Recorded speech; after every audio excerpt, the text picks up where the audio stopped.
when you study logic and epistemology, it's not about what you want or accept or don't accept, because these are principles that are objective.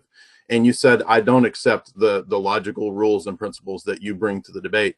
I mean, how, if that's the case, then there is no debate. I mean, I'm not being mean to you. I'm saying that I don't see how we could engage in a debate if No, there's and we not. can see this is exactly where Molyneux reaches. This is exactly the form of his argument, where he doesn't want to engage with a moral nihilist because he knows very well that the existence of a single moral nihilist in this world is sufficient to prove that there's no universal truth about morality. Okay, but JF, if you say there's no universal truth about morality, that's a universal claim.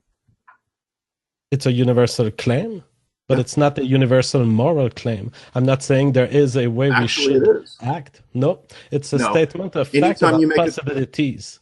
If you make a truth claim, and by the way, earlier you said there are no universal truth claims. Now you said there is.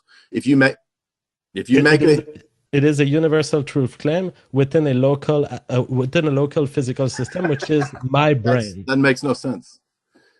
If you kill all human beings tomorrow, this truth does not exist anymore. I don't think you know what a universal claim is or what these ideas are in epistemology. They're not even. Well, you keep saying that throughout the debate. I don't think you know. I don't think you read. I don't think you did that. If you had any argument to convince me that there is one thing that's wrong in my vision of the world, you would state it. You wouldn't send me to your books. I've stated about 20 times that you keep making universal claims and saying they're not universal, but they're universal. That's a contradiction. I didn't say a single universal claim in that discussion. You just said right now. You just said there are no universal truths, and that's universally. You just said it was. No. These are not universal in the way you mean it. They are universal in the sense that they cover everything that we could agree on that we're talking about in this discussion.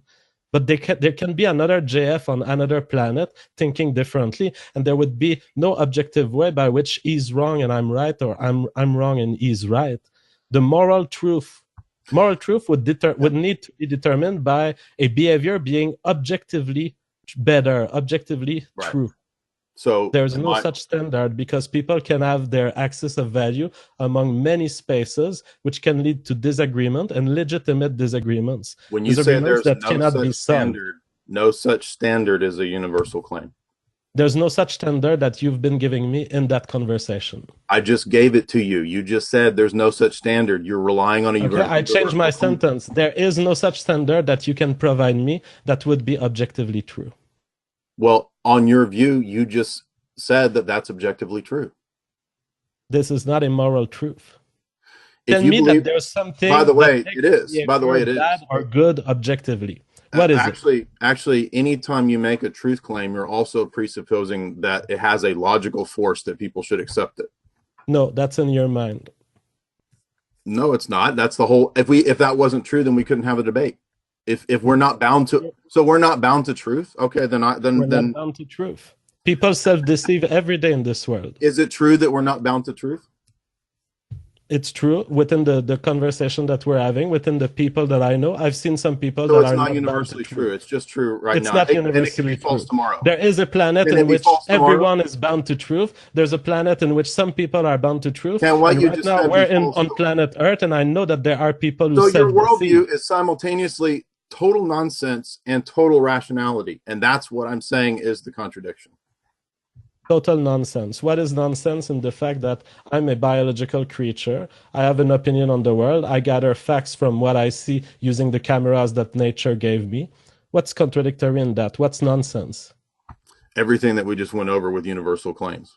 That doesn't comport with all of your other claims about how there's all of these other possible worlds where all of that is false. And in fact, it could be tomorrow. Everything that you said today could be false tomorrow. But do you agree that a universal claim should be true in the alternative worlds I'm suggesting? I don't even have to go to alternative worlds. All I have to do is look at what you're saying about this world now. And you're saying if there was an alternative world where your claim of universal we're not arguing that world. We're arguing this world where you're making universal. Because you're making a claim that universal truths exist, and now you're refusing. No, you made that claim, and I'm saying you're contradicting yourself. I haven't rewind about 5 minutes where you said it's a universal truth claim. And then you said, but it Hey, doesn't give bind me you. 1 sec. Or If- just 1 sec, guys. I mean, keep going, but just give me 1 sec. Okay, well, keep going and give me You 1 said it sec. was You a can just universal put truth your... claim, but you're not bound to it. That's what you said. Yeah, I'm changing my phrasing. It's a universal That's claim. because you and were everything wrong and that you I know- contradicted yourself. All right, I'm withdrawing this sentence if I've said it. What I meant is that it is true as far as I can tell in my world. And you know that I've always told you that everything that comes out of my mouth is a local truth that I could evaluate. Everything is a universal claim by definition. It doesn't matter. I already showed you earlier in the debate that it doesn't matter that a single individual says something. That has nothing to do with whether a claim is universal or particular. All right, Andy, I think we're done.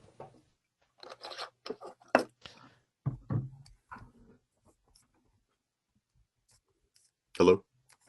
I didn't exit the debate, and that's probably because you're facing the first moral nihilist you've faced, or at least of my type. You're trying to constrain me to accept stuff that, in a way, people don't accept. Anyway, the fact is that... but you don't understand logical entailment. I mean, I could sit here and say that I don't accept the law of non-contradiction, so it doesn't bind me. So I don't have to listen to your logics because I don't accept the law of non-contradiction. Nobody would buy that. I can listen to it, but I don't have to be constrained by it because your logical extrapolations are fallacious.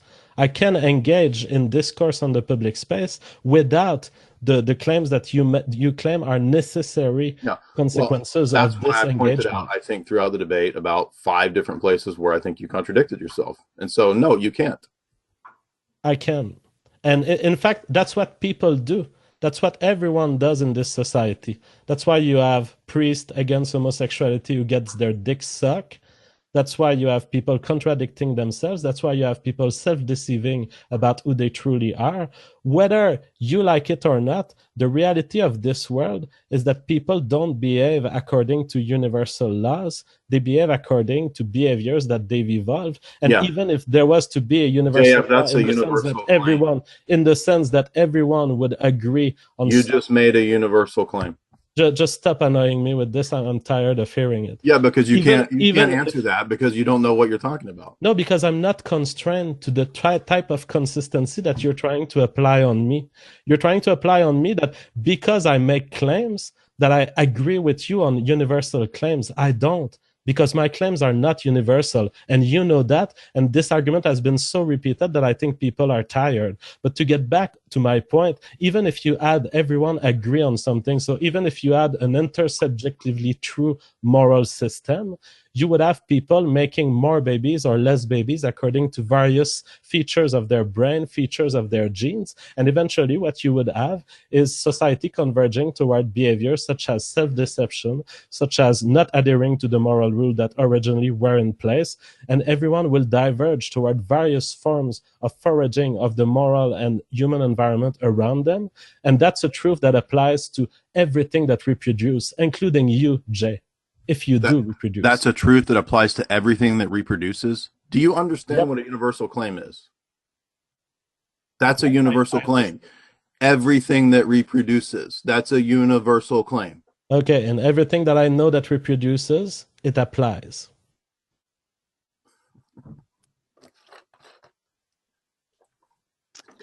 The truthfulness of a claim can be evaluated by its ability to be proven false.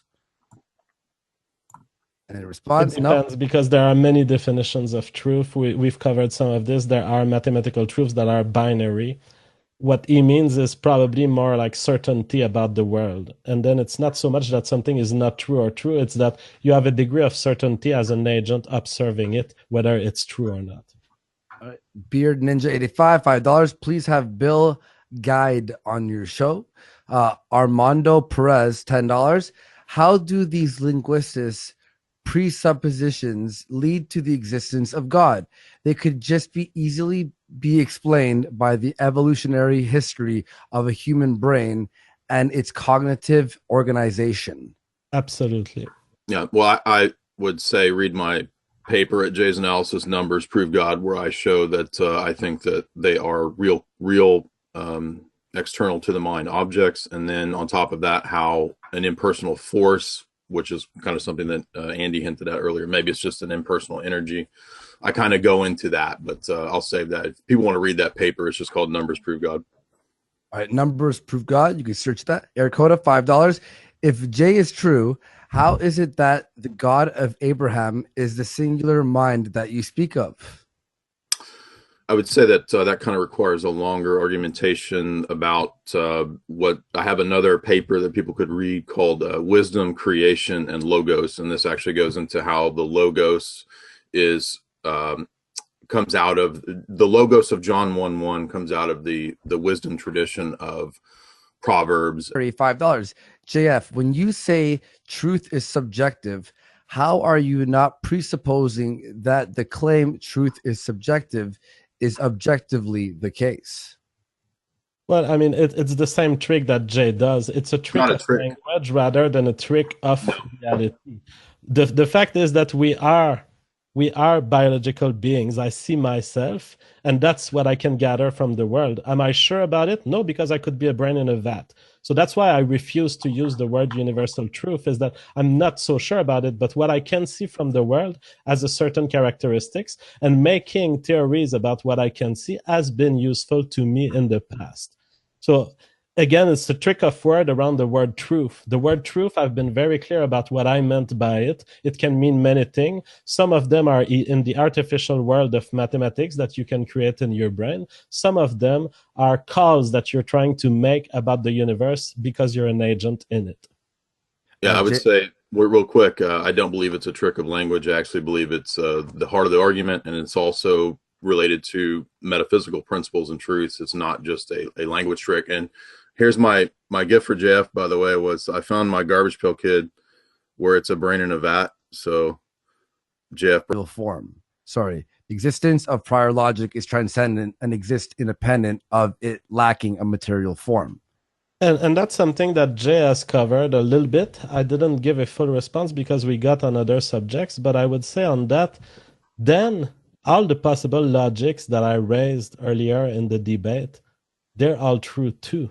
They're all true in some way. In their relative axiomatic framework, they are true in the way you stated, where they have not been introduced into the physical universe by any being, but they are still out there. They exist. There are systems of mathematics where 2 + 2 = 7, where 2 + 3 = 10. And so if these are possible, and if you're going to talk about possibilities, live by it and accept that those logics that you hold in your brain are just one of the forms of logic. All right. Okay, go ahead, Jay. Well, I just find it interesting that on the one hand, JF says that he does not accept the kind of logical constraints that I bring to the table, what I say a universal claim is, but he thinks that I should accept all of these bizarre possible world scenarios that I think are completely irrational. The transcendental argument, as I said last time I was on with you guys, was first given in a logical form by Aristotle when he replied to the sophists. The transcendental argument has been used in various forms, has a life outside of Kant. Kant applied it in certain categories. I don't accept Kantianism, but I'm saying that there are plenty of philosophers who use transcendental argumentation. Gödel's incompleteness proof is a mathematical form of the same type of argument. So if the person has a problem with transcendental argumentation, it's well established. If they have a problem with my presentation of it, that's a different question. But I don't think that I've been inconsistent or incoherent in my argumentation. I may have got something wrong or misrepresented or misunderstood something that Jeff said, but I don't think that I've applied it incorrectly. All right. It may not be convincing, but I think I've applied it correctly. All right. Gabriel R, $10. JF truly is a man of blind faith. In other words, in other worlds and universes, he is lost in his fantasy. I thought atheists relied on logic, reason, and evidence. He admits he does not accept rules of logic. LOL.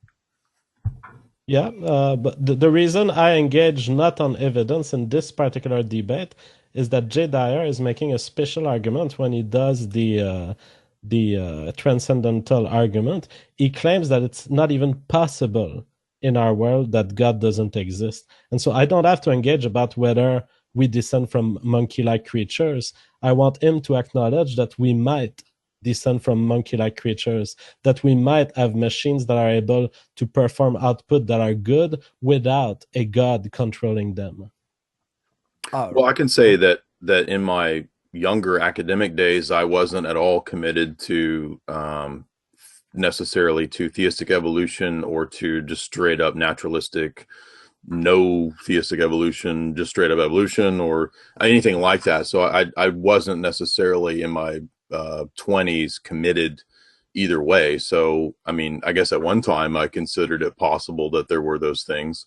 But my own personal existential psychological state, I believe, is separate from objective formal argumentation. And what I've tried to give in the transcendental argument is what I believe is a formal, objective, logical argument, which really isn't. I mean, I'm not saying it has no relation to our personal experiences over time in life and all that, but it's strictly speaking not based on that.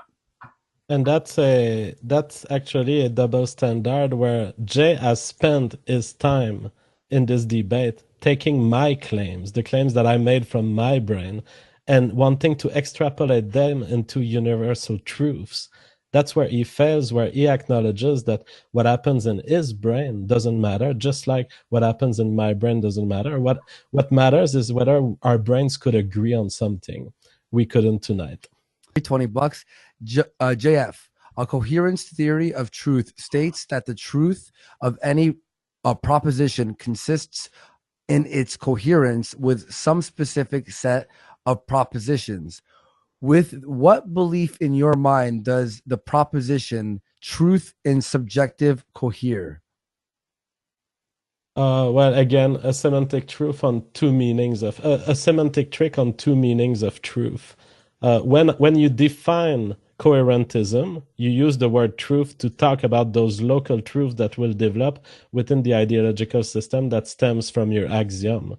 You're trying to get me outside of the coherentism network. If you're outside of it, I need a definition for your new use of truth, which may be the same or may be different.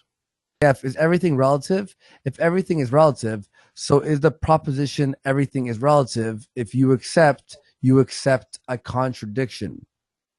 Yeah, it doesn't matter because you don't have to apply rules of logic to statements as if they applied everywhere in the universe. When I say everything is relative, I'm thinking of certain stuff. I'm thinking of agents in a universe. I'm thinking about our universes. Everything is relative could be false in a world. It could be true in a world. We need to have more definitions for these things to even mean something. Making gotchas, making an infinite amount of gotchas on semantic stuff like this does not bring us to the existence of God. I'm sorry. Right. They're not semantic points. They're points about epistemology, which are, again, very well known. And they're points about logic, which are very well known. And so they relate to reality and they relate to the world. They're not semantic tricks. They're the heart of my argument.